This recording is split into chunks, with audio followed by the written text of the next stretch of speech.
Chers auditeurs, bienvenue sur Radio Salam dans notre émission spéciale pour le mois sacré du Ramadan. Un moment de réflexion, de spiritualité et de partage.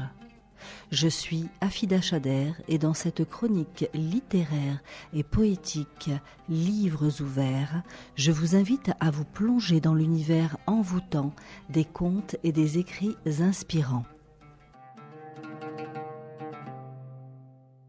En cette journée de réflexion et de partage, je vous propose de plonger dans l'univers sensible et introspectif de l'écrivain Rachid Benzine à travers un extrait de son livre poignant « Nour, pourquoi n'ai-je rien vu venir ?»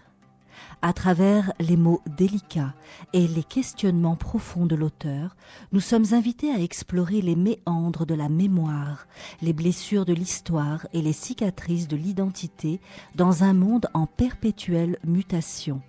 Je vous propose de découvrir un extrait de ces correspondances, ces lettres entre un père et une fille, où les souvenirs se mêlent aux rêves, où les émotions se confrontent aux réalités et où la quête de sens devient le fil conducteur d'une vie en quête de vérité.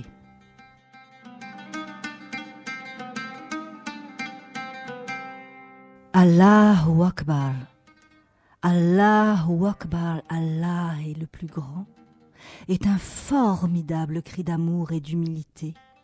Quoi que l'on pense, quoi que l'on dise, quoi que l'on fasse, Allahu Akbar, Allah est plus grand que nous. Il est toujours au-delà, au-dessus, inatteignable dans son esprit, dans ses intentions comme dans ses actions. Mais de cet appel à l'humilité, vous avez fait un hurlement de haine, de suffisance, d'orgueil imbécile et ignoble.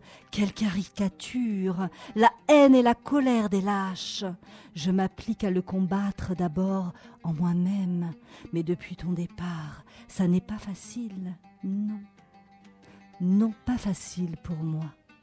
Voilà votre drame et le nôtre, mais je ne veux pas parler davantage de ces arguments et des tiens.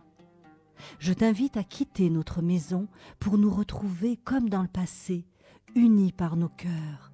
Te souviens-tu ? Te souviens-tu comme tonton Daoud nous faisait rire avec ses histoires de djihad ? Autour du feu, nous passions des heures à le regarder interpréter 1000 de ses contes jubilatoires. Il prenait avec lui des tournures épiques. Nous tremblions avec lui, hurlions de rire. Avec lui, pleurions aussi parfois. Ensuite le feu éteint au milieu de ce nulle part où il habitait avec tante Djemila, nous contemplions les étoiles. Tu te blottissais contre moi et nous parlions des heures durant du langage, des astres, des sagesses, des facéties de tonton Daoud. Et nous réécrivions l'histoire du monde, toujours composée de légendes et de réalités, de mauvaise foi et de vérité, de bêtises et d'intelligence, d'égoïsme et de générosité, de lâcheté et de grandeur. Et nous étions heureux. Je t'embrasse très fort, Manour, je t'en supplie de toutes mes forces. Reviens-moi, reviens au monde. Mes bras seront toujours là pour toi, pour accueillir tes joies et tes peines, tes certitudes et tes doutes, tes victoires et tes erreurs, avec le même amour. Papa. Rachid Benzine, Nour, pourquoi n'ai-je rien vu venir ?